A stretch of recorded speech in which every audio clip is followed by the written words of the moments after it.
ꯃꯌꯥꯝꯕꯨ ꯇꯣꯟꯆꯅꯨꯅ ꯇꯔꯥꯝꯅ ꯑꯣꯛꯆꯕꯒ ꯂꯣꯏꯅꯅ ꯈꯨꯔꯨꯝꯖꯔꯤ꯫ ꯉꯁꯤꯁꯨ ꯃꯌꯥꯝꯒꯤꯗꯃꯛꯇ ꯅꯨꯡꯉꯥꯏꯔꯕ ꯐꯨꯡꯒꯥꯋꯥꯔꯤ ꯑꯃ ꯄꯨꯗꯨꯅ ꯂꯥꯛꯆꯔꯤ꯫ ꯋꯥꯔꯤ ꯑꯁꯤꯒꯤ ꯃꯃꯤꯡꯅ ꯅꯤꯉꯣꯜ ꯆꯥꯛꯀꯧꯕ꯫ ꯋꯥꯔꯤ ꯑꯁꯤꯕꯨ ꯏꯕꯤꯔꯛꯄꯅ ꯌꯨꯅꯤꯁꯟ ꯂꯥꯏꯈꯨꯔꯥꯝ꯫ ꯈꯨꯜ ꯑꯃꯈꯛꯇ ꯂꯥꯏꯔꯕ ꯌꯨꯝ ꯑꯃꯈꯛ ꯂꯩꯔꯝꯃꯤ꯫ ꯂꯥꯏꯔꯕ ꯌꯨꯝ ꯑꯁꯤꯗ ꯃꯃꯥ ꯃꯆꯥ ꯃꯈꯣꯏ ꯑꯍꯨꯝ ꯈꯛꯇ ꯂꯩ꯫ ꯑꯏꯡꯕꯤꯅ ꯃꯆꯥꯅꯨꯄꯤ ꯁꯅꯥꯔꯩ ꯑꯃꯗꯤ ꯃꯆꯥꯅꯨꯄꯥ ꯋꯥꯡꯂꯦꯟꯕꯨ ꯌꯥꯝꯅ ꯋꯥꯅ ꯅꯌꯣꯛꯆꯔꯝꯃꯤ꯫ ꯃꯄꯨꯔꯣꯏꯕꯒ ꯉꯟꯅ ꯁꯦꯠꯅ ꯈꯥꯏꯅꯈ꯭ꯔꯕ ꯃꯇꯨꯡꯗ ꯃꯆꯥ ꯑꯅꯤꯕꯨ ꯌꯥꯝꯅ ꯋꯥꯅ ꯌꯣꯛꯂꯛꯄꯅꯤ꯫ ꯍꯧꯖꯤꯛꯇꯤ ꯃꯆꯥ ꯑꯍꯜ ꯁꯅꯥꯔꯩ ꯂꯩꯁꯥ ꯃꯄꯨꯡ ꯐꯥꯔꯛꯂꯦ, ꯑꯗꯨꯒ ꯃꯆꯥꯅꯨꯄꯥ ꯋꯥꯡꯂꯦꯟꯅ ꯆꯍꯤ 15-16 ꯁꯨꯔꯦ꯫ ꯅꯨꯡꯊꯤꯜꯒꯤ ꯃꯇꯝꯅꯤ꯫ ꯌꯨꯝ ꯑꯗꯨꯗ ꯁꯅꯥꯔꯩ ꯑꯃꯗꯤ ꯃꯧꯄꯥꯅꯨꯄꯥ ꯋꯥꯡꯂꯦꯟ ꯃꯈꯣꯏ ꯑꯅꯤ ꯂꯩꯔꯤ꯫ ꯁꯅꯥꯔꯩꯅ ꯃꯥꯡꯒꯣꯜ ꯑꯗꯨꯗ ꯐꯛ ꯑꯃ ꯊꯥꯗꯨꯅ ꯃꯗꯨꯗ ꯐꯝꯗꯨꯅ ꯂꯪꯆꯥꯛ ꯆꯥꯛꯂꯤ, ꯑꯗꯨꯒ ꯋꯥꯡꯂꯦꯟꯅ ꯁꯨꯃꯥꯡ ꯃꯆꯤ ꯑꯗꯨꯗ ꯁꯟꯊꯤ ꯆꯩ ꯀꯟꯅ ꯁꯥꯔꯤ꯫ ꯋꯥꯡꯂꯦꯟꯅ ꯃꯆꯦꯗ ꯍꯪꯉꯤ, "ꯏꯆꯦ, ꯁꯟꯊꯤ ꯆꯩ ꯑꯁꯤꯕꯨ ꯀꯌꯥꯝ ꯁꯥꯈꯣ ꯍꯥꯏꯅꯣ? ꯁꯤꯈꯩꯅ ꯌꯥꯗ꯭ꯔꯤꯕ꯭ꯔꯣ?" ꯁꯅꯥꯔꯩꯅ ꯌꯦꯡꯗꯨꯅ ꯍꯥꯏꯔꯛꯏ, "ꯂꯩꯔꯤꯕ ꯁꯟꯊꯤꯈꯩꯗꯣ ꯑꯗꯨꯅ ꯀꯣꯟꯅꯕ ꯃꯈꯩ ꯁꯥꯔꯣ꯫ ꯂꯣꯏꯗꯧꯔꯕꯗꯨꯗꯤ ꯂꯣꯏꯅ ꯂꯣꯏꯁꯤꯜꯂꯝꯃꯣ, ꯑꯗꯨꯒꯅꯦ ꯁꯟꯊꯤ ꯆꯩꯁꯤꯡꯗꯣ ꯑꯋꯥꯡꯒꯤ ꯐꯛꯂꯥꯡ ꯑꯁꯤꯗ ꯊꯝꯂꯒ ꯅꯨꯡꯁꯥ ꯐꯨꯍꯜꯂꯣ." "ꯍꯣꯏ ꯏꯆꯦ." ꯑꯁꯤ ꯍꯥꯏꯗꯨꯅ ꯃꯍꯥꯛꯅ ꯇꯧꯔꯤꯕ ꯊꯕꯛꯁꯤꯡ ꯑꯗꯨꯕꯨ ꯂꯣꯏꯅꯕ ꯃꯈꯥ ꯆꯠꯊꯩ꯫ ꯃꯗꯨ ꯂꯣꯏꯔꯕ ꯇꯨꯡꯗ ꯁꯟꯊꯤ ꯆꯩ ꯑꯗꯨꯕꯨ ꯅꯨꯡꯁꯥꯗ ꯐꯖꯅ ꯐꯧꯗꯣꯛꯂꯦ꯫ ꯃꯆꯦꯕꯨ ꯇꯥꯅꯕ ꯍꯥꯏꯔꯛꯏ, "ꯏꯆꯦ, ꯂꯣꯏꯔꯦ." "ꯌꯥꯔꯦ ꯌꯥꯔꯦ, ꯅꯈꯨꯠ ꯅꯁꯥꯗꯣ ꯐꯖꯅ ꯁꯦꯡꯅ ꯍꯥꯝꯗꯣꯛꯂꯨꯔꯣ." ꯁꯅꯥꯔꯩꯅ ꯃꯧꯄꯥꯅꯨꯄꯥ ꯑꯁꯤꯕꯨ ꯌꯥꯝꯅ ꯂꯨꯅ ꯇꯧꯖꯩ꯫ ꯑꯃꯠꯇ ꯌꯥꯎꯖꯕ ꯑꯣꯏꯕꯅ ꯀꯦꯅ ꯃꯧꯅ ꯌꯣꯛꯆꯔꯝꯃꯤ꯫ ꯋꯥꯡꯂꯦꯟ ꯆꯠꯈ꯭ꯔꯦ꯫ ꯇꯟꯖꯥ ꯑꯗꯨꯗ ꯊꯣꯡꯒꯥꯟꯒꯤ ꯂꯝꯕꯤ ꯑꯗꯨꯗ ꯅꯨꯄꯤ ꯑꯅꯤꯈꯛ ꯆꯪꯂꯛꯏ꯫ ꯅꯨꯄꯤ ꯑꯃꯅ ꯅꯨꯄꯤ ꯑꯃꯗꯨꯒꯤ ꯍꯛꯆꯥꯡ ꯑꯗꯨꯕꯨ ꯀꯣꯟꯗꯨꯅ ꯆꯪꯂꯛꯏ꯫ ꯑꯃꯅ ꯑꯏꯡꯕꯤꯅꯤ, ꯑꯗꯨꯒ ꯑꯃꯅ ꯁꯈꯤꯅꯤ꯫ ꯂꯪꯆꯥꯛ ꯆꯥꯛꯂꯤꯕ ꯁꯅꯥꯔꯩꯅ ꯃꯃꯥꯅ ꯆꯪꯂꯛꯂꯤꯕ ꯑꯗꯨꯕꯨ ꯎꯕꯗ ꯐꯝꯂꯤꯕꯗꯨ ꯍꯧꯒꯠꯂꯤ, ꯑꯗꯨꯒ ꯁꯨꯃꯥꯡ ꯑꯗꯨꯗ ꯀꯨꯝꯊꯩ꯫ ꯃꯃꯥꯕꯨ ꯌꯦꯡꯗꯨꯅ ꯍꯥꯏꯖꯩ, "ꯏꯃꯥ, ꯀꯔꯤ ꯇꯧꯔꯕꯒꯦ?" ꯁꯈꯤꯅ ꯈꯨꯝꯃꯤ, "ꯏꯕꯦꯝꯃ, ꯅꯃꯥꯁꯦ ꯊꯕꯛ ꯁꯨꯐꯝꯗ ꯂꯦꯛꯊꯔꯛꯂꯤꯕꯅꯤ꯫ ꯉꯥꯏꯍꯥꯛꯇꯤ ꯑꯥꯗ ꯂꯩꯀꯠꯅꯔꯦ꯫ ꯌꯨꯝꯗ ꯑꯣꯏꯅ ꯄꯣꯊꯥꯍꯟꯕꯅ ꯐꯔꯅꯤ ꯍꯥꯏꯗꯨꯅ ꯏꯅꯦꯅ ꯊꯤꯜꯂꯛꯄꯅꯤ꯫ ꯁꯦ, ꯏꯃꯨꯡꯗ ꯃꯨꯛꯇ ꯄꯨꯁꯟꯁꯤ." ꯁꯅꯥꯔꯩ ꯃꯅꯦ ꯁꯈꯤꯅ ꯇꯝꯂꯛꯂꯤꯕ ꯄꯥꯎ ꯑꯗꯨꯕꯨ ꯇꯥꯕꯗ ꯃꯊ꯭ꯋꯥꯏ ꯁ꯭ꯋꯥꯏ ꯂꯥꯎꯈꯤꯔꯝꯃꯤ꯫ "ꯑꯩꯒꯤ ꯏꯃꯥꯕꯣ!" ꯃꯈꯨꯠꯅ ꯁꯝꯗꯨꯅ ꯏꯃꯨꯡꯗ ꯄꯨꯁꯤꯜꯂꯝꯃꯤ꯫ ꯁꯈꯤꯅ ꯍꯥꯏ, "ꯏꯕꯦꯝꯃ, ꯅꯃꯥꯒꯤ ꯍꯛꯆꯥꯡ ꯑꯁꯦ ꯌꯥꯝꯅ ꯁꯣꯜꯂꯤ꯫ ꯀꯔꯤ ꯀꯔꯤꯅꯣ ꯈꯔ ꯄꯤꯖ ꯄꯤꯊꯛ ꯇꯧꯔꯒ ꯃꯁꯥꯁꯦ ꯀꯟꯈꯠꯅꯕ ꯍꯣꯠꯅꯍꯜꯂꯣ꯫ ꯅꯨꯃꯤꯠ ꯈꯔꯗꯤ ꯊꯕꯛ ꯁꯨꯕ ꯂꯦꯞꯍꯟꯈꯣꯀꯣ." "ꯑꯥꯎ ꯏꯅꯦ, ꯑꯩꯅꯁꯨ ꯈꯔ ꯌꯥꯝꯅ ꯆꯥꯎ ꯆꯥꯎ ꯍꯥꯏꯅ ꯌꯥꯝꯅ ꯍꯥꯏꯔꯤꯕꯅꯤ꯫ ꯏꯃꯥꯅ ꯍꯦꯛꯇ ꯆꯥꯅꯤꯡꯗ꯭ꯔꯦ ꯍꯥꯏꯗꯨꯅ ꯇꯣꯛꯈꯤꯕ꯫ ꯑꯗꯣ ꯏꯅꯦ, ꯑꯩ ꯆꯥ ꯂꯣꯜꯂꯛꯀꯦ, ꯉꯥꯏꯍꯥꯛꯇ ꯐꯝꯕꯤꯈꯣ." "ꯂꯣꯜꯂꯨꯔꯅꯨ ꯂꯣꯜꯂꯨꯔꯅꯨ, ꯊꯕꯛ ꯁꯨꯐꯝꯗ ꯊꯥꯂꯛꯄꯗꯁꯨ ꯉꯥꯏꯔꯤ꯫ ꯑꯥꯗꯁꯨ ꯑꯩꯕꯨ ꯉꯥꯏꯗꯨꯅ ꯂꯩꯔꯝꯒꯗꯧꯔꯤꯕꯅꯤ꯫ ꯐꯔꯦ, ꯅꯃꯥꯁꯦ ꯐꯖꯅ ꯄꯣꯊꯥꯍꯜꯂꯨ, ꯑꯩꯁꯨ ꯑꯃꯨꯛ ꯆꯠꯈ꯭ꯔꯒꯦ." ꯁꯈꯤ ꯃꯄꯥꯟꯗ ꯊꯣꯛꯈꯤ꯫ ꯁꯅꯥꯔꯩꯅ ꯃꯍꯥꯛꯄꯨ ꯊꯤꯟꯗꯣꯛꯏ꯫ ꯁꯈꯤ ꯆꯠꯈ꯭ꯔꯦ꯫ ꯁꯅꯥꯔꯩꯅ ꯃꯧꯄꯥꯅꯨꯄꯥ ꯑꯗꯨꯕꯨ ꯎꯔꯗꯨꯅ ꯍꯥꯏꯔꯛꯏ, "ꯋꯥꯡꯂꯦꯟ, ꯏꯃꯥꯁꯦ ꯅꯥꯏ ꯍꯥꯏꯗꯨꯅ ꯊꯤꯜꯂꯛꯂꯝꯂꯤꯕꯅꯤ꯫ ꯏꯃꯥꯒꯤ ꯅꯥꯛꯇ ꯑꯃꯨꯛꯇ ꯂꯩꯔꯨ ꯂꯥꯛꯑꯣ." ꯃꯈꯣꯏ ꯑꯅꯤ ꯏꯃꯨꯡꯗ ꯆꯪꯉꯤ꯫ ꯑꯏꯡꯕꯤ ꯃꯆꯥ ꯑꯅꯤꯕꯨ ꯃꯕꯨꯛ ꯊꯜꯍꯟꯅꯕ ꯍꯣꯠꯅꯕꯗ ꯑꯋꯥꯕ ꯀꯌꯥ ꯈꯥꯡꯖꯔꯤꯕꯅꯤ꯫ ꯃꯆꯥꯇꯕꯨ ꯆꯥꯔꯕꯗꯤ ꯌꯥꯔꯦ ꯍꯥꯏꯗꯨꯅ ꯃꯍꯥꯛ ꯆꯔꯥ ꯀꯌꯥ ꯍꯦꯟꯈ꯭ꯔꯕꯅꯤ꯫ ꯆꯥꯕ ꯊꯛꯄꯅꯗꯤ ꯃꯇꯝ ナꯏꯗ, ꯊꯕꯛꯅꯗꯤ ꯂꯦꯞꯄ ꯀꯧꯕ ꯂꯩꯇꯅꯁꯨ ꯃꯍꯥꯛꯀꯤ ꯃꯁꯥ ꯑꯗꯨ ꯑꯁꯨꯝ ꯁꯣꯟꯖꯤꯜꯂꯛꯄꯅꯤ꯫ ꯅꯨꯡꯁꯥ ꯃꯔꯛ ꯑꯗꯨꯗ ꯊꯕꯛ ꯁꯨꯔꯤꯉꯩ ꯑꯗꯨꯗ ꯃꯩꯁꯥ ꯑꯗꯨꯕꯨ ꯈꯥꯡꯉꯝꯗ꯭ꯔꯗꯨꯅ ꯃꯍꯥꯛ ꯂꯦꯛꯊꯔꯛꯈꯤꯕꯅꯤ꯫ ꯁꯅꯥꯔꯩꯅ ꯍꯥꯏ, "ꯑꯗꯨꯗ ꯁꯨꯝ ꯂꯩꯌꯨꯀꯣ, ꯏꯆꯦꯅꯦ ꯆꯝꯐꯨꯠ ꯈꯔ ꯐꯨꯠꯈꯤꯒꯦ, ꯏꯃꯥꯕꯨ ꯄꯤꯖꯒꯦ." ꯁꯅꯥꯔꯩꯅ ꯆꯥꯛꯈꯨꯝꯗ ꯆꯪꯈ꯭ꯔꯦ, ꯑꯗꯨꯒ ꯋꯥꯡꯂꯦꯟꯅ ꯃꯃꯥꯒꯤ ꯃꯅꯥꯛ ꯑꯗꯨꯗ ꯐꯝꯊꯩ꯫ ꯑꯏꯡꯕꯤ ꯃꯃꯤꯠ ꯎꯏꯁꯤꯟꯗꯨꯅ ꯂꯩꯔꯝꯕꯅꯤ꯫ ꯃꯃꯤꯠ ꯑꯗꯨ ꯇꯞꯅ ꯄꯥꯡꯊꯣꯔꯛꯏ꯫ ꯃꯅꯥꯛꯇ ꯐꯝꯂꯤꯕ ꯃꯆꯥꯅꯨꯄꯥ ꯑꯗꯨꯕꯨ ꯌꯦꯡꯗꯨꯅ ꯍꯥꯏꯔꯛꯏ, "ꯏꯃꯥꯒꯤ ꯑꯇꯣꯝꯕ, ꯅꯆꯦꯕꯨ ꯑꯃꯨꯛꯇ ꯀꯧ." ꯋꯥꯡꯂꯦꯟꯅ ꯃꯆꯦꯕꯨ ꯀꯧꯔꯝꯃꯤ꯫ ꯁꯅꯥꯔꯩꯁꯨ ꯍꯥꯊꯨ ꯍꯥꯊꯨ ꯆꯦꯟꯁꯤꯜꯂꯛꯇꯨꯅ ꯃꯃꯥꯒꯤ ꯅꯥꯛꯇ ꯐꯝꯊꯩ, ꯑꯗꯨꯒ ꯍꯥꯏ, "ꯏꯃꯥ, ꯀꯩꯗꯧꯔꯕꯒꯦ?"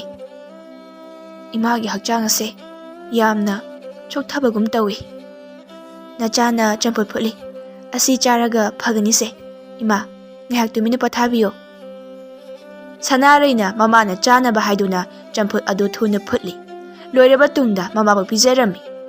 Mathangi numitni ayingbi masa adu khara yangbagum tawri. Machanupibu yengduna hairai. Sanaray, ima thabak suba chatnaba tawgi. Wafam asida Sanarayna karino haibiribadubo nasado naba phatri. Numit kharani yumda lengdana pothabiko. Pothaduna leiba yaroine. Migi kusuman adudi hana loina lokshinduna zina thopa loikre. Imana muk chatrabadi sel singdo singo haina hairakadoribani. Asengbani lairabi ayingbina macha anibu thakpa ngamnaba haiduna migi minai oiduna thabak subani. Adubu mahakna tanjaba sel adunadi macha anibu thakpa ngamlaktre. Amaromda mahakna macha anibu thabak amata suhandabani. Kona thangda Sanarayna mamada haijaduna phi tek tek sakhibani. Hingnaba hotnaba aduda migi kusuman hana khara loksin. Lokhausen hana khara loksin tawbani. Sanarayna khummi. Adugidi ai hekta chake seima. Imadi naribani. Mapan thopa yadre. Pothaduna leibikho. Ichana dugumba thabak suba hongnade. Saraba maisa asibu ichana khangma ngamla. Imadum chake. Ima ayese haujiti mapung phana charabani. Imana tawba ngamba thabak khudimak nacha ainasu loina tawba ngamnaba hotnajagi. Imagi mateng pangmabu karigi wabano. Karisu leiba thabaksu natabasiba. Yade yade. Ichani wahanba mata yade. Nama aina leiba makhaidi icha singbu wahalo. Ima nacha aina haijabasu khara yabiyu kadawagi. Nomani tang imagi thabak mahusilaga subabu kari tawege. Lao ima pamungda oina pothabiraro. Sanarayna mamabu imungda pusinduna pothahali. Maupa nupabu yengduna amuk hairai. Ichemgi wanglet nangna imabu senaramuko. Khulak laikai koigano. Kharai thonga wangma langanuko. Ichen halaktri phauba lengdana leiramuko. Wanglen mama amadi mache anibu yamna nungsiba misak amani. Makhoina haibata inbani. Nongmata khulak laikai koidi. Mamanaba singa punduna ariyamada matam khak manghande. Mahakna khumi. Hoi che, imabu aina phajana sanglamge. Sanarayna mafi marot adu ama hongdoi. Makhutta mamana hek puba khaw amasu yali. Aduga mamabu yengduna hairami. Ima, ai chatleko nganna halake. Asi hairam laga mahak chakri. Yum aduda ayingbi amadi wanglet makoi anita ngai hori. Asumna numit kharani asida Sanarayna mamagi mahusinduna thabak surami. Punsigi awaba haibadu karino haiba mahak khangba hori. Adubu mamagi mamangdadi momon nokchari. Ayingbi mahaki hakchang adu phakhidaboy ningi. Adubu phaba kawwa leiramdi. Phabagi mahut hena soksilakpa haibadu oirami. Mataw asida Sanarayge mathamoidi hena wajakri. Numit masingna haujingkhiba khudingda ayingbigi anabasu asum henjilaklami. Ahanbadadi chaba thakpa watpagi aduk nariboy haina khalambani adubu natri. Mawong ama tawkhre. Numit kharani asida Sanarayna thabak suba asum chatlami. Mamana chatpa ngamdrabanina mahakna oina sen talare. Ayuk nungthindana wanglena mamabu senari. Mamse lakpa matam aduaidani. Phamongda hipliba ayingbina machanupabu yengduna hairai. Imagi wanglet nachebu halaklabra. Ima halaktri. Halakpa matamdi oirabani. Lambida laamagani. Mamse lakpa sida asai phaba thoklaga amukta yenglujo. Hoima. Asi hairaga wanglen tholai. Thongal adudagi makha pangmada khara haitharami. Machena mathanta lakliba adubu mahakna urami. Sanarayna su uraduna. Wanglen, nangni sida amuk tholabo. Ichena halakmandrabaduda imana yenglujo haiduna. Lao imado mathanda leiramani. Makhoi ani mayum tamna chatli. Mayum yauraduna imungda changi. Sanarayna. Ima, ai halai. Nangbu thenginihi. Khara nganna halakpa yadabro. Ngasidi khara thengdokhre. Hayeng khaidi nganna halaknaba hotnagi. Ima khoi chak lamamlagani. Ai ꯆꯥꯛ ꯊꯣꯡꯅꯕ ꯇꯧꯒꯦ꯫ ꯃꯁꯤꯗ ꯋꯥꯡꯂꯦꯟꯅ ꯍꯥꯏꯔꯛꯏ, ꯏꯆꯦ, ꯆꯥꯛꯇꯣ ꯑꯩ ꯊꯣꯡꯒꯦ, ꯏꯆꯦ ꯋꯥꯔꯝꯃꯅꯤ, ꯄꯣꯊꯥꯔꯣ꯫ ꯁꯅꯥꯔꯩꯅ ꯅꯣꯛꯇꯨꯅ,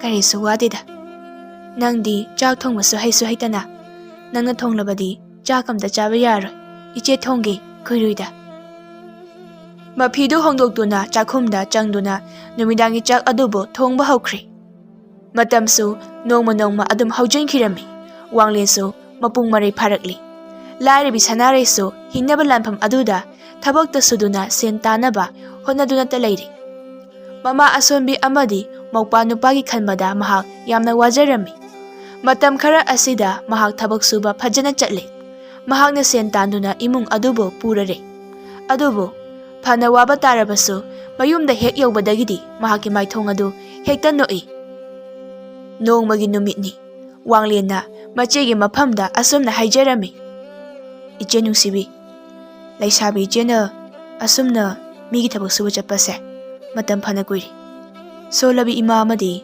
ꯑꯩꯕꯨꯁꯨ ꯑꯁꯤ ꯌꯧꯅ ꯌꯣꯛꯄꯤꯔꯦ꯫ ꯏꯆꯦ, ꯍꯧꯖꯤꯛꯇꯤ ꯅꯧꯄꯥꯒꯤ ꯄꯥꯡꯒꯜ ꯑꯁꯦ ꯆꯥꯎꯔꯦ꯫ ꯏꯆꯦꯅ ꯃꯤꯒꯤ ꯊꯕꯛ ꯁꯨꯕꯗ ꯂꯦꯞꯄꯤꯔꯣ꯫ ꯏꯆꯦꯒꯤ ꯃꯍꯨꯠ ꯁꯤꯟꯗꯨꯅ ꯅꯧꯄꯥꯅ ꯑꯃꯨꯛ ꯊꯕꯛ ꯁꯨꯖꯒꯦ꯫ ꯋꯥꯐꯝ ꯑꯁꯤ ꯇꯥꯕꯗ ꯁꯅꯥꯔꯩꯅ, ꯏꯆꯦꯝꯒꯤ ꯋꯥꯡꯂꯦꯟ, ꯑꯗꯨꯝꯅ ꯈꯛ ꯍꯥꯏꯒꯅꯨ꯫ ꯅꯪ ꯑꯁꯦ ꯅꯆꯦꯝ ꯑꯩꯒꯤ ꯃꯤꯠꯇꯗꯤ ꯉꯔꯥꯡꯇꯒꯤ ꯑꯉꯥꯡ ꯅꯋꯥ ꯑꯣꯏꯅ ꯎꯏꯅꯦ꯫ ꯍꯤꯡꯕꯒꯤ ꯑꯋꯥꯕ ꯃꯁꯛ ꯑꯁꯦ ꯅꯪꯉꯣꯟꯗꯗꯤ ꯈꯪꯍꯟꯅꯤꯡꯗꯦ꯫ ꯏꯆꯦꯅ ꯉꯝꯂꯤꯕ ꯃꯈꯩꯗꯤ ꯁꯨꯒꯅꯤ꯫ ꯑꯗꯨꯝꯅ ꯍꯥꯏꯕꯤꯒꯅꯨ ꯏꯆꯦ꯫ ꯃꯧꯄꯥ ꯅꯨꯄꯥ ꯑꯃ ꯂꯩꯅ ꯃꯆꯦꯝ ꯂꯩꯁꯥꯕꯤ ꯑꯁꯤꯕꯨ ꯊꯕꯛ ꯁꯨꯍꯜꯂꯤ ꯍꯥꯏꯅ ꯂꯩꯀꯥꯏ ꯃꯤꯁꯤꯡꯅ ꯉꯥꯡꯅꯔꯤꯕꯁꯦ ꯏꯆꯦꯕꯨ ꯀꯔꯤꯁꯨ ꯇꯥꯗꯕ꯭ꯔꯣ?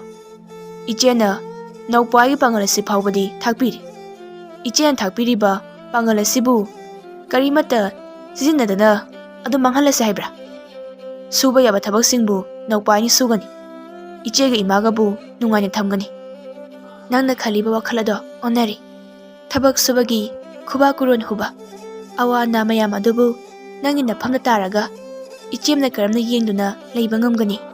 ꯏꯆꯦꯝꯅ ꯍꯥꯏꯔꯤꯕꯁꯦ ꯅꯪ ꯌꯥꯎ꯫ ꯅꯪꯅ ꯏꯃꯥꯕꯨ ꯁꯦꯟꯅꯧ꯫ ꯏꯆꯦꯅ ꯅꯨꯄꯤꯅꯤ, ꯑꯗꯨꯅ ꯌꯨꯝ ꯑꯁꯤꯗ ꯂꯦꯡꯗꯅ ꯂꯩꯕꯤꯌꯨ꯫ ꯑꯩꯅ ꯅꯨꯄꯥ ꯑꯃ ꯑꯣꯏꯔꯨꯕꯅ ꯏꯃꯨꯡ ꯑꯃꯕꯨ ꯄꯨꯕ ꯉꯝꯅꯕ ꯍꯣꯠꯅꯕ ꯍꯥꯏꯕꯁꯦ ꯍꯧꯅꯁꯥꯅꯤ꯫ ꯅꯧꯄꯥ ꯑꯩꯁꯦ ꯄꯥꯡꯒꯜ ꯆꯥꯎꯔꯤꯅꯤ꯫ ꯊꯕꯛ ꯄꯨꯝꯅꯃꯛ ꯂꯣꯏꯅ ꯁꯨꯕ ꯍꯩꯔꯒꯅꯤ꯫ ꯋꯥꯡꯂꯦꯟꯅ ꯃꯆꯦ ꯁꯅꯥꯔꯩꯕꯨ ꯊꯕꯛ ꯁꯨꯕ ꯂꯦꯞꯍꯜꯂꯦ꯫ ꯃꯍꯥꯛꯅ ꯑꯣꯏꯅ ꯊꯕꯛ ꯊꯤꯗꯨꯅ ꯑꯐꯪ ꯑꯐꯪꯕ ꯊꯕꯛ ꯁꯨꯕ ꯍꯧꯔꯤ꯫ ꯋꯥꯡꯂꯦꯟꯅ ꯁꯦꯟ ꯇꯥꯟꯗꯨꯅ ꯃꯌꯨꯝꯗ ꯄꯨꯁꯤꯜꯂꯔꯤ꯫ ꯂꯥꯏꯔꯕꯤ ꯑꯌꯦꯡꯕꯤꯅ ꯃꯆꯥꯅꯨꯄꯥꯒꯤ ꯈꯨꯠꯁꯨꯃꯟ ꯑꯗꯨꯕꯨ ꯃꯈꯨꯕꯥꯛꯇ ꯊꯝꯗꯨꯅ ꯃꯨꯟꯅ ꯌꯦꯡꯖꯔꯤ꯫ ꯑꯗꯨꯒ ꯃꯤꯠꯂꯨ ꯑꯅꯤꯗꯒꯤ ꯄꯤꯔꯥꯡ ꯑꯗꯨꯕꯨ ꯆꯤꯟꯊꯔꯛꯏ꯫ ꯑꯌꯦꯡꯕꯤꯅ ꯍꯥꯏꯔꯛꯏ,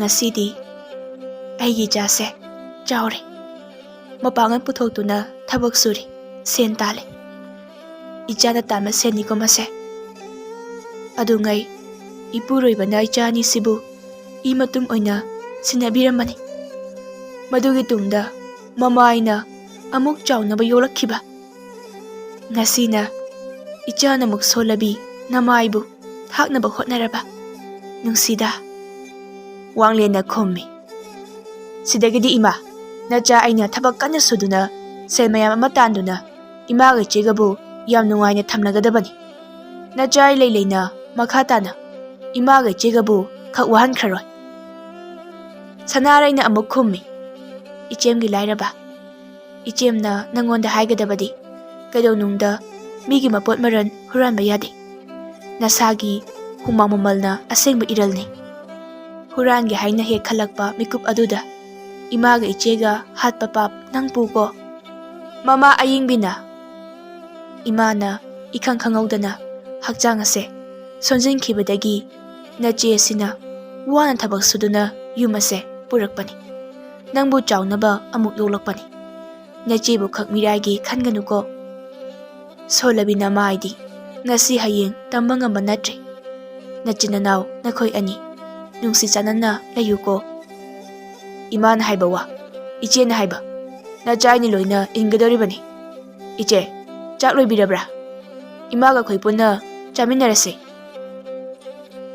ꯂꯣꯏꯔꯦ ꯂꯣꯏꯔꯦ, ꯏꯆꯦ ꯆꯥꯛ ꯊꯤꯔꯒꯦ, ꯏꯃꯥꯒ ꯄꯨꯟꯅ ꯆꯪꯉꯛꯑꯣꯀꯣ꯫ ꯁꯅꯥꯔꯩ ꯆꯥꯛꯈꯨꯝꯗ ꯆꯪꯈ꯭ꯔꯦ꯫ ꯑꯌꯦꯡꯕꯤꯅ ꯃꯆꯥꯅꯨꯄꯥꯕꯨ ꯌꯦꯡꯗꯨꯅ ꯑꯃꯨꯛ ꯃꯈꯥ ꯇꯥꯔꯛꯏ꯫ Imaga tomba. Nachese, yum asigi hotnabada. Mataroi singi marakta tinduna momonok jaba phangdrabini. Mapi maron phauba ahanba mata setba ngamjadrabani. Laibak thirebi nachesibu nangna khakmiraiganuko. Hayeng tungda nangini haibada nachesi natana atay kanama leiroi. Ichebudi nachai thamoy asina kaidawnungda kaurida. Ichena waraba mikup aduda yumgi yenakha asida thoktuna lona tumina kapkhiba kaya. Ima amade aibu ukhraga nungai khiroi khanduna mikipi taithokhiba kayado nachana khak kaujade. Imana ikhang khangawdana sonjenkhiba numit adudagi ichina thabak suduna yumase puba horakhibani. Matamase kayamde kuire. Ichebu nungai handaba yade. Matang asida Wanglena wafam ama salpusilaktuna hairai. Adoima, aikoi chese luhongbikrasira. Wafam asida ayingbina kari luhongba haiba. O ichase laisaba pungphaba haibado oireko. Wakhalase aidi nongmata khalude. Nate tomba nachenabu yagadrane. Karigi yadani ima. Haujik ase mahaki oinadi luhongbagi matang chap charabani. Masidagi khara hek leithakibada mina phajana amata ngangnararoi. Ima miyoibagi punsida luhongba haibasisu yamna maru oiko. Chumi. Chahi matang charingai punsigi leipusu semhaugadabani. Adubu luribadi icha sanarega nungsinaba nupabu leiramgadrane. Nongmatasu adugumbagi mami mata ude. Leiramgani thazade. Wanglena makhon khara tapthaduna hairai. Ima leyi. Ichebu thamoi sengni nungsiba misak ama lei. Adubu wafam ase aigi chenadi khak yade. Nupado aina masak muna khangi. Manasu aingonda mathamoide leiba wapumba loin hai. Aikoi sena yaba kauba sungla leite sini. Nupaduda oina luhongbibana phani khaledi. Leita lairabagi saitheng kaya asida nachese yumnak sagai olu haiba khak yagadaba mande. Phare ichana khang misak adubu nongma imaga amukta unahalo. Imaga wari sanagi. Mabuk mapau phaba mi amabu oirabadi ichanupibu mangonda thazage. Tanja asida sanareina amo changlaktuna hairai. Changlo hairaga hujik phauba changlakte. Kari waribu sanaribano. Ima chak sa thiri saringai sida khara chathok horase. Ayingbi amadi Wanglinsu haugatli. Chakhumda changduna numidangi chara adubu mama macha bakhoi ahum punna chaminari. Nongma Wanglena machebu nungsiba pamjaba nupa adubu mayumda puraktuna mamaga wari sanahanki. Madugi matungni ayingbina wakhan khalle. Nupa ase icha sanaraibu thamoi seni nungsiba mal. Ichagi damak matik chaba nupa ama haibado mahak soidana oigani. Wafam ase icha nupida ai haudoklage. Matang charingi mahakpu luhongnaba sillage. Wanglensu handak marakti thabak suba yamna kalammi. Matau aduda sanaraina hangi. Ichemgi Wangle nangna handak marak ase thabak yam kanna sugalakliba karigino. Nati kari leirage. Wanglena khummi. Iche sen yamna tansindaba yade. Aigidi iche mathantani. Migi mamangda tajob haningde adugini. Nangna haribadubu karino. Ichedi wakhan taba ngamdre. Iche sibu laisabi manatabro. Karino wakhan tabidi haribasiba. Ichegi luhongbada awungpot mayam ama lainabani. Naukpa aina thabak yam kanna suduna sen tansilibase. Masida sanaranya asumda khummi. Angang nang wajoy ngangganuko. Kanagi luhongba nang haisini. Asi hairaga imungda changkhirammi Wanglena machinda solhawi. Ichese ikara malani. Lairebi ayingbigi imung asida handakti luhongbagi wafam asibu ihau ama oina sagalakli.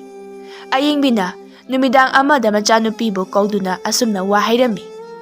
Imana hariba wase nang yadabani. Luhong kaihongbagi chahi matangdo chap charabani. Handaki matang asida soidana luhongnaba tawrasi. Ima, adumna haibigano. Nacha ay yum asida leijakhige. Ima ba thadoktu na chatpa ay khak ngamloi. Ningoni mapamda kuina layu haina tamde. Punsigi tangkak asibu chatloi haina khanganu ko. Matang matamna puduna lakpani. Imana siliba luhongba sida nang yadaba khak tawragano. Asuk waraba imung asina luhongbagi wafam asibu haudorakliba karigino. Nongmagi charani phauba suna chanaba hotnabada awaba ma oiribani. Aduga haujikna luhongbagi wafam. Ima, nacha ai ngamjaroi. Hai, ngamloi haiduna chenbagi matam nate. Kai kiduna chelaga sawum oknabani. Nangna karigi madugi khali. Ima leiri. Ima na ngamnaba nangmu luhongani. Naupa nupa sinasu tattana hairibani. Nangi ongpon mayam ama ungani haiduna kanna honajaribasini. Ima na hilinge sida nangbudi mafam chana thajaningi. Naupa sigidi nupani. Karisu thoini waningai oidi. Nang amanabu fazana lehorabadi nahangna amok yengsimbiba hendokna yai. Ihaurakliba thamoi asina sanaraygi mafamda wakan pukning anibu langtaknaba haibadu ohellari. Luhongbagi wafam asina mahakpo mikup amata leitahanri. Madom mathanta khanjai. Aibu luhongba. Ayese leisabi mapung pharabi maniko. Punsigi khongchat asida ningon oibi aikhoidi yumnak sagai hongdaba khak yadeko. Aibu imagi yathang inba taribra. Nongmagi numitni ayingbigi yum aduda saki laktuna phamduna lei. Ayingbina hai. Nangna hariba wafam adumak ainasu ichanupi asida haudoktuna leiribani. Aduda mahakna lairaba oiruba sida makhong thangba ngamdraba mali. Mahakna makhong thangba ngamde haribadubu awungpo yamloi haribra. Adugi nateda. Adugumbada yami yamde haina thigidaba ichanati. Mama aina hek sonduna leikiba numit adudagi hauna. Mahakna thabak suduna imung asibu purakhibani. Lairiba imung asibu mahakna thadokningraduna tawribani. O, madu oire. Madudi ningon oibi khudingmakini. Nungsikraba mayum. Mama mapapu thathoktuna kanana chatningani. Adubu chatningde haidunabu chattabadi yabrado. Miyoibagi punsi khongchatni mase nathaiduna chatpa tahoideko. Ainasu haribani. Nangnasu khara hairamo. Sakina. Ayingbi. Nakoina hariba nupado ainasu munna masak khangi. Mane maku oigadoriba makhoidusu mabuk mapau yamna phakrabajani. Icha sanari asina makoigi mungda leiba phangjaba haibadudi onthokna laibak phakraba wani. Aina masak munna khangi haribasini. Handaki matang asida iche khoinasu khara mating pangbiyu. Aikhoi ithandana hotnaba ngambasu nate. Hoi hoi. Icha sanaraidi kadona lei. Sanaraibu kauthoktuna wari tawrammi. Namana haribase nang yadaba tawnu. Inenasu haribasini. Matang charingai sida luhongnaba tawse. Nangi bukari watkani. Ine khoisu mayam ama leiribasidi. Nangna nungani leikiba haibase asomi nama asigi thamoina yamna haraujagadoribani. Sanaraina khummi. Ine aisu haifam khangdri. Imagi aningba pambase maning thungankragi. Adunidana haiba inba machamasu haibase. Sanaraidu imungna sensinkri. Sakina ayingbibu yengduna hai. Nazanasu yarabasidi. Nupa mayum aduga pau mukta thuna tanaduna. Luhongbagi matam lepnaba thaurangbiro. Asumna wanglena mapung oina ko chenduna machebu luhongnaba thaurangi. Haujiti luhongbagi numisu ngasi hayeng tangai silakli. Sanaraigi mayumda mi kaya ama tillari. Wanglena machegi damakni haiduna chatnabi matung inna awungpot kaya ama leiduna sillangli. Hayeng hariba numit asida sanaraigi luhongbani. Ngasi haiba numit asigi ahing asina sanaraina laisa oiduna mayumda yarekpa aroibani. Numidangi matamni. Mahausagum mama macha makoy ahumdo pulak punsinduna wari sanari. Ayingbina machabu yengduna hai. Ngasi haiba ahing asina ichagi arubi yarekpa haibado oikragani. Hayeng haiba numit asidagi ichana mafam ase thaloktuna chakhragani.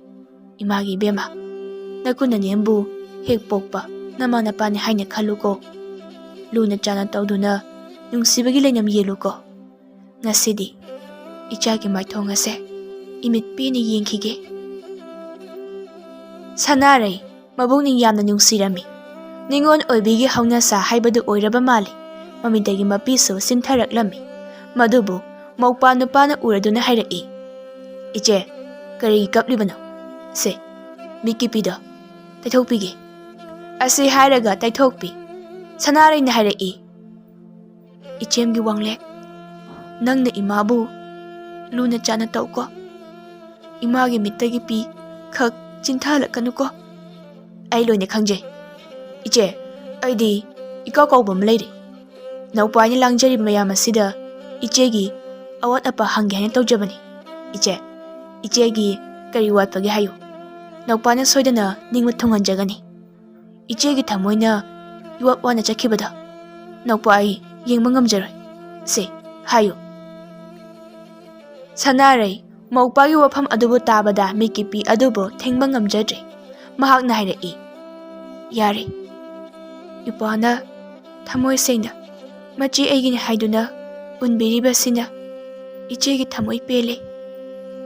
Ipa amadi imana leiriba makhaidi aigi watpa karisu leite. Asumna mama macha makhoi ahumdo nungsinana miki piranga loinana wari sanari. Ahing adumaso tapna tapna haujinkirami. Mathangi numitni ayuk adudagi hauna mafam aduda pumlanglangi. Mi tinba lepte. Khul laikagi miyosingna lairaba machin mokpa anibu loina nungsi. Ngaihaki matungdani sanarai kundolengba haukhri.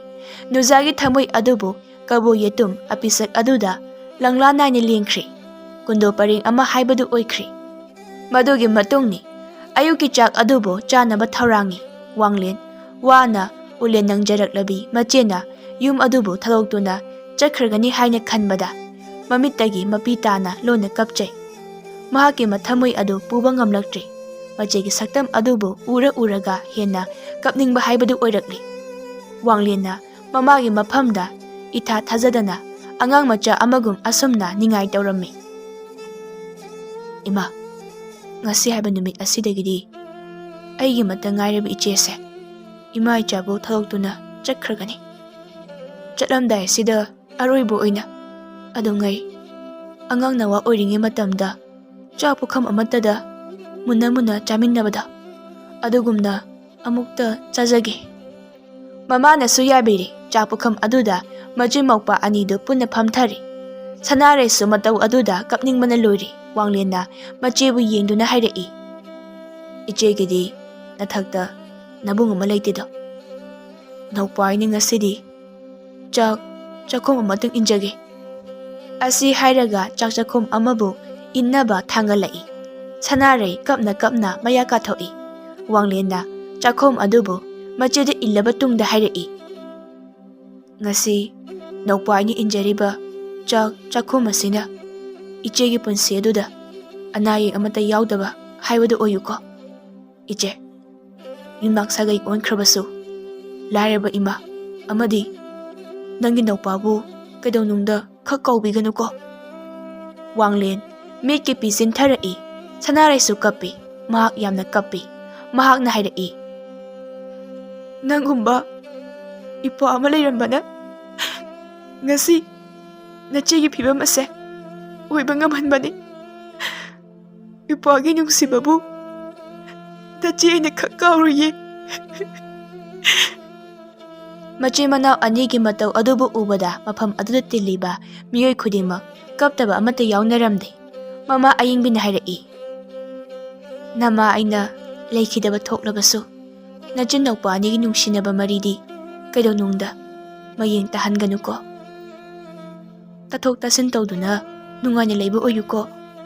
Asumna matam mana lepa leitana haujinkibana nungthengi matam oirakli. Sanarai haunabi matung inna keba haukhri. Madugi tungda mahak luhongkhri. Kapna ningon khongthang adubu ꯄꯟꯊꯧ ꯁꯪꯒꯥꯏ ꯑꯗꯨꯗꯒꯤ ꯊꯥꯡꯗꯣꯛꯇꯨꯅ ꯆꯠꯈ꯭ꯔꯦ꯫ ꯄꯥꯃꯨ ꯃꯥꯒꯤ ꯃꯒꯥꯏ ꯇꯝꯈ꯭ꯔꯦ꯫ ꯃꯁꯤꯒꯤ ꯃꯇꯨꯡꯅꯤ ꯌꯨꯝ ꯑꯗꯨꯗ ꯃꯃꯥ ꯃꯆꯥ ꯃꯈꯣꯏ ꯑꯅꯤꯇ ꯂꯩꯔꯤ꯫ ꯋꯥꯡꯂꯦꯟꯁꯨ ꯍꯥꯟꯅꯒꯨꯝ ꯊꯕꯛ ꯁꯨꯔꯤ꯫ ꯑꯏꯪꯕꯤꯅ ꯌꯨꯝꯒꯤ ꯊꯕꯛꯁꯤꯡꯕꯨ ꯍꯣꯠꯅꯔꯤ꯫ ꯃꯆꯥꯅꯨꯄꯤ ꯑꯗꯨꯅ ꯂꯩꯇꯕ ꯑꯗꯨꯗ ꯃꯍꯥꯛꯀꯤ ꯋꯥꯈꯜꯁꯨ ꯌꯥꯝꯅ ꯅꯨꯡꯉꯥꯏꯖꯔꯝꯗꯦ꯫ ꯊꯋꯥꯟ ꯊꯥꯁꯨ ꯍꯧꯈ꯭ꯔꯦ, ꯂꯥꯡꯕꯟ ꯊꯥꯁꯨ ꯂꯣꯏꯈ꯭ꯔꯦ꯫ ꯃꯦꯔꯥ ꯊꯥꯅ ꯂꯥꯛꯇꯨꯅ ꯂꯩꯔꯤ꯫ ꯃꯦꯔꯥ ꯊꯥꯒꯤ ꯊꯥꯃꯩꯅꯤ꯫ ꯋꯥꯡꯂꯦꯟ ꯃꯆꯦꯒꯤ ꯃꯌꯨꯝ ꯇꯝꯅ ꯆꯠꯂꯝꯃꯤ꯫ ꯃꯆꯦꯕꯨ ꯀꯧꯖꯩ꯫ "ꯏꯆꯦ, ꯏꯆꯦ, ꯑꯩ ꯂꯥꯛꯏꯌꯦ"꯫ ꯁꯅꯥꯔꯩꯁꯨ ꯇꯥꯔꯗꯨꯅ ꯃꯄꯥꯟꯗ ꯊꯣꯛꯂꯛꯏ꯫ ꯃꯧꯄꯥ ꯅꯨꯄꯥꯅ ꯂꯦꯞꯇꯨꯅ ꯂꯩꯔꯝꯕꯗꯨ ꯎꯕꯗ ꯍꯔꯥꯎꯅ ꯀꯧꯖꯩ꯫ "ꯏꯆꯦꯝꯒꯤ ꯋꯥꯡꯂꯦꯟ, ꯅꯪ ꯂꯥꯛꯏꯕ꯭ꯔꯥ? ꯀꯥꯔꯛꯑꯣ, ꯏꯆꯦ ꯐꯤꯗꯥ ꯊꯥꯒꯦ"꯫ ꯐꯤꯗꯥ ꯑꯃꯗ ꯃꯧꯄꯥ ꯅꯨꯄꯥꯕꯨ ꯐꯝꯍꯜꯂꯦ꯫ ꯁꯅꯥꯔꯩꯅ ꯍꯪꯉꯤ, "ꯅꯪꯅ ꯏꯊꯥ ꯊꯥꯖꯗꯅ ꯅꯆꯦꯒꯤꯗ ꯂꯥꯛꯄꯁꯤꯕꯨ ꯀꯔꯤ ꯂꯩꯔꯕꯒꯦ? ꯏꯃꯥꯗꯤ ꯊꯣꯏꯗꯣꯛꯄ ꯑꯅꯥ ꯑꯌꯦꯛ ꯌꯥꯎꯗꯕ ꯅꯠꯇ꯭ꯔꯥ"? "ꯑꯅꯥꯕꯒ ꯂꯣꯏꯅ ꯐꯧꯔꯦꯗ꯫ ꯏꯃꯥꯅ ꯑꯩꯕꯨ ꯊꯥꯔꯛꯂꯤꯕꯅꯤ꯫ ꯏꯆꯦꯕꯨ ꯅꯤꯉꯣꯜ ꯆꯥꯛꯀꯧꯕꯒꯤ ꯄꯥꯎ ꯍꯥꯏꯕ ꯂꯥꯛꯂꯤꯕꯅꯤ"꯫ ꯋꯥꯐꯝ ꯑꯁꯤ ꯇꯥꯕꯗ ꯁꯅꯥꯔꯩ ꯌꯥꯝꯅ ꯍꯔꯥꯎꯖꯔꯝꯃꯤ꯫ ꯌꯨꯝꯅꯥꯛ ꯁꯥꯒꯩ ꯑꯣꯟꯈ꯭ꯔꯤꯕꯁꯤꯡꯒꯤ ꯊꯃꯣꯏꯅ ꯌꯥꯝꯅ ꯅꯨꯡꯉꯥꯏꯖꯕ ꯍꯥꯏꯕ ꯃꯄꯥꯎ ꯑꯗꯨ ꯑꯁꯤ ꯑꯣꯏꯔꯝꯒꯅꯤ꯫ ꯋꯥꯡꯂꯦꯟꯅ ꯄꯥꯅꯥ ꯀ꯭ꯋꯥ ꯑꯃꯒ ꯃꯔꯨ ꯑꯃꯒ ꯄꯨꯊꯣꯛꯇꯨꯅ ꯂꯥ ꯑꯃꯒꯤ ꯃꯊꯛꯇ ꯊꯝꯃꯤ꯫ ꯑꯗꯨꯒ ꯃꯆꯦꯗ ꯀꯠꯇꯨꯅ ꯍꯥꯏ, "ꯏꯆꯦ, ꯆꯥꯛꯀꯧꯕꯒꯤ ꯄꯥꯎꯖꯦꯜꯅꯤ, ꯉꯟꯇꯥꯅ ꯂꯥꯛꯄꯤꯌꯨꯀꯣ"꯫ ꯁꯅꯥꯔꯩ ꯃꯗꯨꯕꯨ ꯍꯔꯥꯎ ꯍꯔꯥꯎꯅ ꯂꯧꯁꯤꯜꯂꯤ꯫ ꯋꯥꯡꯂꯦꯟꯅ ꯃꯈꯥ ꯇꯥꯅ ꯍꯪꯉꯤ, "ꯏꯆꯦ, ꯍꯟꯗꯛꯀꯤ ꯑꯁꯤꯅ ꯏꯆꯦꯒꯤ ꯑꯣꯏꯅꯗꯤ ꯑꯍꯥꯟꯕ ꯑꯣꯏꯅ ꯅꯤꯉꯣꯜ ꯆꯥꯛꯀꯧꯕꯅꯤ꯫ ꯃꯁꯤꯗ ꯀꯔꯤ ꯈꯨꯗꯣꯜ ꯇꯝꯃꯨ ꯍꯥꯏꯕꯒꯦ? ꯏꯆꯦꯅ ꯑꯄꯥꯝꯕ ꯑꯃꯠꯇ ꯍꯥꯏꯕꯤꯌꯨ"꯫ "ꯈꯨꯗꯣꯜ ꯑꯃꯠꯇ ꯄꯥꯝꯖꯗꯦ ꯑꯩ꯫ ꯑꯩꯅ ꯄꯥꯝꯕꯗꯤ ꯃꯆꯦ ꯑꯃ ꯂꯩꯔꯤ ꯍꯥꯏꯅ ꯅꯤꯡꯁꯤꯡꯕꯤꯔꯛꯇꯨꯅ ꯆꯍꯤ ꯈꯨꯗꯤꯡꯒꯤ ꯍꯥꯎꯕ ꯍꯥꯎꯇꯕ ꯆꯥꯛ ꯆꯔꯥ ꯑꯃꯃꯝ ꯄꯨꯟꯅ ꯆꯥꯃꯤꯟꯅꯕ ꯑꯗꯨꯇꯅꯤ"꯫ "ꯌꯥꯗꯦ ꯌꯥꯗꯦ, ꯏꯆꯦꯒꯤ ꯑꯄꯥꯝꯕ ꯑꯃ ꯍꯥꯏꯌꯨ"꯫ ꯃꯧꯄꯥ ꯅꯨꯄꯥꯅ ꯌꯥꯃꯟꯗ꯭ꯔꯕ ꯑꯗꯨꯗ ꯁꯅꯥꯔꯩꯅ ꯈꯨꯝꯃꯤ, "ꯐꯔꯦ ꯎꯄꯥ, ꯅꯪꯅ ꯃꯆꯦ ꯑꯩꯒꯤꯅꯤ ꯍꯥꯏꯅ ꯈꯟꯕ ꯑꯃ ꯍꯦꯛꯇ ꯑꯣꯏꯅ ꯈꯨꯗꯣꯜ ꯇꯝꯂꯣ꯫ ꯏꯆꯦ ꯃꯗꯨꯕꯨ ꯍꯔꯥꯎ ꯍꯔꯥꯎ ꯂꯧꯔꯒꯦ"꯫ ꯑꯁꯨꯝꯅ ꯉꯥꯏꯍꯥꯛ ꯋꯥꯔꯤ ꯁꯥꯟꯅꯔꯕ ꯇꯨꯡꯗ ꯋꯥꯡꯂꯦꯟꯁꯨ ꯃꯌꯨꯝꯗ ꯍꯜꯂꯛꯂꯤ꯫ ꯍꯤꯌꯥꯡꯒꯩꯒꯤ ꯅꯤꯅꯤ ꯄꯥꯟꯕ ꯁꯥꯒꯩ ꯑꯣꯟꯈ꯭ꯔꯕꯤ ꯅꯤꯉꯣꯜꯁꯤꯡꯅ ꯈꯧꯔꯥꯡꯅ ꯉꯥꯏꯖꯕ ꯅꯨꯃꯤꯠ, ꯅꯤꯉꯣꯜ ꯆꯥꯛꯀꯧꯕ ꯍꯥꯏꯕꯗꯨ ꯌꯧꯔꯛꯂꯤ꯫ ꯁꯅꯥꯔꯩ ꯂꯩꯖꯕ ꯃꯈꯩꯅ ꯃꯆꯨꯝ ꯇꯥꯅ ꯀꯦꯁꯤꯜꯂꯤ꯫ ꯆꯔꯩ ꯐꯤꯌꯟ ꯑꯍꯟꯕ ꯁꯦꯠ ꯆꯥꯗꯨꯅ ꯃꯄꯥꯝ ꯂꯝꯗꯝꯗ ꯃꯥꯏꯀꯩ ꯄꯥꯡꯂꯛꯂꯤ꯫ ꯁꯣꯝꯗꯅ ꯋꯥꯡꯂꯦꯟꯅ ꯀꯣꯏꯔꯥꯡ ꯂꯥꯡꯖꯩ꯫ ꯃꯆꯦꯅ ꯆꯥꯅꯕ ꯍꯥꯏꯗꯨꯅ ꯑꯦꯟꯁꯥꯡ ꯃꯊꯦꯜ ꯀꯌꯥ ꯑꯃ ꯂꯥꯡꯏ꯫ ꯑꯏꯪꯕꯤꯁꯨ ꯌꯥꯎꯁꯤꯜꯂꯤ꯫ ꯇꯟꯖꯥꯗꯨꯗ ꯃꯆꯥꯅꯨꯄꯤ ꯊꯨꯡꯂꯔꯤ꯫ ꯃꯄꯨꯔꯣꯏꯕꯗꯤ ꯑꯗꯨꯃꯛ ꯍꯟꯈ꯭ꯔꯤ꯫ ꯃꯃꯥ ꯃꯆꯥ ꯃꯈꯣꯏ ꯑꯍꯨꯝꯗꯨ ꯄꯨꯟꯅ ꯅꯨꯡꯉꯥꯏꯅ ꯋꯥꯔꯤ ꯁꯥꯅꯔꯤ꯫ ꯁꯅꯥꯔꯩꯅ ꯄꯨꯔꯛꯄꯁꯤꯡ ꯑꯗꯨꯕꯨ ꯌꯨꯝꯒꯤ ꯂꯥꯏꯗ ꯀꯠꯂꯤ꯫ ꯃꯗꯨꯒꯤ ꯇꯨꯡꯗ ꯆꯥꯛ ꯑꯗꯨꯕꯨ ꯆꯥꯅꯕ ꯊꯧꯔꯥꯡ ꯇꯧꯔꯤ꯫ ꯑꯏꯪꯕꯤꯅ ꯍꯥꯏ, "ꯃꯆꯦꯕꯨ ꯆꯥꯛꯀꯧꯔꯤꯕꯅꯤ ꯍꯥꯏꯗꯨꯅ ꯃꯥꯇꯅ ꯂꯥꯡꯕꯅꯤ꯫ ꯍꯥꯎꯕ ꯍꯥꯎꯇꯕ ꯊꯤꯗꯅ ꯆꯥꯎꯀꯣ ꯏꯕꯦꯝꯃ꯫ ꯏꯄꯥꯅ ꯊꯣꯡꯕꯅꯤ ꯍꯥꯏꯕ꯫ ꯉꯁꯤꯗꯤ ꯏꯕꯨꯛ ꯑꯁꯦ ꯄꯣꯛꯈꯥꯏꯕ ꯃꯈꯩ ꯆꯥꯔꯒꯦ"꯫ ꯑꯁꯤ ꯍꯥꯏꯔꯒ ꯆꯥꯕ ꯍꯧꯏ꯫ ꯋꯥꯡꯂꯦꯟꯅ ꯍꯥꯏ, "ꯏꯆꯦ, ꯉꯥ ꯊꯣꯡꯕꯁꯦ ꯈꯔꯒ ꯍꯥꯞꯄꯛꯀꯦ"꯫ ꯑꯁꯤ ꯍꯥꯏꯔꯒ ꯍꯥꯞꯊꯩ꯫ ꯁꯅꯥꯔꯩꯅ ꯍꯥꯏ, "ꯏꯃꯥ, ꯉꯥ ꯊꯣꯡꯕꯁꯦ ꯌꯥꯝꯅ ꯍꯥꯎꯇ꯭ꯔꯥ"? "ꯍꯥꯎꯈ꯭ꯔꯦ ꯍꯥꯎꯈ꯭ꯔꯦ"꯫ ꯑꯁꯤ ꯍꯥꯏꯔꯒ ꯄꯨꯟꯅ ꯅꯣꯛꯃꯤꯟꯅꯩ꯫ ꯑꯁꯨꯝꯅ ꯍꯔꯥꯎ ꯍꯔꯥꯎ ꯆꯥꯛ ꯆꯥꯕ ꯂꯣꯏꯔꯤ꯫ ꯉꯥꯏꯍꯥꯛ ꯑꯃꯨꯛ ꯄꯣꯊꯥꯔꯤ꯫ ꯋꯥꯔꯤ ꯋꯥꯇꯥꯏ ꯁꯥꯕ ꯌꯥꯕ ꯁꯥꯔꯤ꯫ ꯅꯨꯡꯊꯤꯜꯒꯤ ꯃꯇꯝ ꯌꯧꯁꯤꯜꯂꯛꯂꯤ꯫ ꯃꯇꯝ ꯑꯁꯤꯗ ꯋꯥꯡꯂꯦꯟꯅ ꯃꯆꯦꯗ ꯍꯥꯏ, "ꯏꯆꯦ, ꯅꯧꯄꯥꯅ ꯏꯆꯦꯒꯤꯗꯃꯛ ꯈꯨꯗꯣꯜ ꯑꯃꯇꯪ ꯂꯥꯡꯖꯔꯤ꯫ ꯃꯃꯜ ꯌꯥꯝꯃꯤ ꯌꯥꯝꯗꯦ ꯍꯥꯏꯅ ꯍꯥꯏꯕꯤꯒꯅꯨꯀꯣ꯫ ꯃꯊꯪꯗꯗꯤ ꯁꯤꯗꯒꯤ ꯍꯦꯟꯅ ꯆꯥꯎꯅ ꯈꯨꯗꯣꯜ ꯄꯣꯠ ꯇꯝꯕ ꯉꯝꯕ ꯑꯣꯏꯖꯒꯦ"꯫ ꯑꯁꯤ ꯍꯥꯏꯔꯒ ꯃꯍꯥꯛꯅ ꯊꯕꯛ ꯁꯨꯗꯨꯅ ꯁꯦꯟ ꯇꯥꯟꯗꯨꯅ ꯃꯆꯦꯒꯤ ꯈꯨꯗꯣꯜꯅꯤ ꯍꯥꯏꯗꯨꯅ ꯁꯟꯗ꯭ꯔꯦꯝꯕꯤ ꯄꯔꯦꯡ ꯑꯃꯈꯛ ꯁꯥꯕꯤꯔꯤ꯫ ꯃꯗꯨꯕꯨ ꯃꯆꯦꯗ ꯄꯤꯔꯝꯃꯤ꯫ ꯁꯅꯥꯔꯩ ꯃꯧꯄꯥ ꯅꯨꯄꯥꯒꯤ ꯈꯨꯗꯣꯜ ꯑꯗꯨꯕꯨ ꯎꯕꯗ ꯍꯥꯏꯔꯛꯏ, "ꯏꯆꯦꯝꯒꯤ ꯋꯥꯡꯂꯦꯟ, ꯅꯪꯅ ꯇꯧꯔꯤꯕꯁꯤꯕꯨ ꯀꯔꯤꯅꯣ? ꯏꯆꯦ ꯃꯁꯤꯕꯨ ꯂꯧꯁꯤꯟꯕ ꯉꯝꯂꯣꯏ"꯫ "ꯏꯆꯦ, ꯅꯧꯄꯥꯒꯤ ꯈꯨꯗꯣꯜ ꯑꯁꯦ ꯃꯃꯜ ꯌꯥꯝꯗꯦ ꯍꯥꯏꯗꯨꯅ ꯂꯠꯅꯕꯤꯔꯤꯕ꯭ꯔꯥ"? "ꯅꯠꯇꯦ ꯅꯠꯇꯦ, ꯑꯁꯨꯛ ꯌꯥꯝꯕꯁꯤꯗꯤ ꯏꯆꯦꯅ ꯄꯨꯗꯨꯅ ꯆꯠꯄ ꯉꯝꯃꯣꯏ꯫ ꯑꯩ ꯑꯁꯤꯒꯨꯝꯕ ꯈꯨꯗꯣꯜ ꯑꯁꯤꯕꯨ ꯂꯧꯕ ꯂꯥꯛꯄ ꯅꯠꯇꯦ"꯫ ꯑꯏꯪꯕꯤꯅ ꯍꯥꯏꯔꯛꯏ, "ꯏꯆꯥꯒꯤ ꯂꯨꯍꯣꯡꯕ ꯃꯇꯝ ꯑꯗꯨꯗ ꯄꯨꯝꯅꯃꯛ ꯀꯣꯟꯅꯅꯕ ꯂꯥꯡꯕꯗ ꯁꯅꯥꯒꯤ ꯂꯤꯛ ꯃꯆꯥ ꯑꯃꯇꯪꯗꯤ ꯍꯥꯞꯈꯤ ꯍꯥꯏꯗꯨꯅ ꯅꯧꯄꯥ ꯅꯨꯄꯥꯅ ꯃꯊ꯭ꯋꯥꯏ ꯌꯥꯝꯅ ꯅꯨꯡꯉꯥꯏꯖꯗꯕꯅꯤ꯫ ꯆꯥꯛꯀꯧꯕꯗ ꯑꯣꯏꯅ ꯁꯅꯥꯒꯤ ꯂꯤꯛ ꯈꯔ ꯆꯥꯎꯕ ꯑꯃꯇꯪ ꯍꯥꯞꯀꯦ ꯍꯥꯏꯗꯨꯅ ꯂꯩꯔꯤꯕꯅꯤ꯫ ꯅꯧꯄꯥꯅ ꯅꯨꯡꯁꯦꯟ ꯇꯝꯕ ꯈꯨꯗꯣꯜꯅꯤ꯫ ꯂꯧꯁꯤꯜꯂꯣ ꯂꯧꯁꯤꯜꯂꯣ ꯋꯥꯡꯂꯦꯟꯅ ꯃꯈꯣꯡ ꯁꯥꯡꯅ ꯇꯤꯡꯊꯣꯛꯇꯨꯅ ꯃꯆꯦꯕꯨ ꯈꯨꯔꯨꯝꯃꯤ ꯁꯅꯥꯔꯩꯅ ꯃꯈꯨꯠ ꯈꯨꯕꯥꯛ ꯑꯗꯨꯅ ꯃꯧꯄ꯭ꯋꯥꯒꯤ ꯃꯁꯥ ꯑꯗꯨꯗ ꯅꯥꯟꯊꯕꯤꯗꯨꯅ ꯍꯥꯏꯔꯛꯏ ꯅꯥꯗ ꯌꯦꯛꯇꯅ ꯏꯃꯥꯒꯤ ꯊꯧꯒꯜ ꯇꯧꯗꯨꯅ ꯄꯨꯟꯁꯤ ꯁꯥꯡꯅ ꯂꯩꯕ ꯑꯣꯏꯌꯨꯀꯣ ꯃꯝꯁꯤꯜꯂꯛꯄ ꯑꯗꯨꯗ ꯁꯅꯥꯔꯩꯒꯤ ꯃꯄꯨꯔꯣꯏꯕꯗꯨꯁꯨ ꯂꯥꯛꯂꯤ ꯃꯄꯨꯔꯣꯏꯕꯅ ꯁꯅꯥꯔꯩꯕꯨ ꯄꯨꯗꯨꯅ ꯆꯠꯈ꯭ꯔꯤ ꯀꯨꯝꯒꯤ ꯑꯃꯨꯛꯇꯪ ꯂꯥꯛꯄ ꯅꯤꯉꯣꯜ ꯆꯥꯛꯀꯧꯕꯁꯨ ꯂꯣꯏꯈ꯭ꯔꯤ ꯃꯃꯥ ꯃꯆꯥ ꯑꯅꯤꯅ ꯆꯠꯈ꯭ꯔꯤꯕ ꯃꯈꯣꯏ ꯑꯅꯤꯕꯨ ꯃꯨꯟꯅ ꯌꯦꯡꯗꯨꯅ ꯂꯩꯍꯧꯏ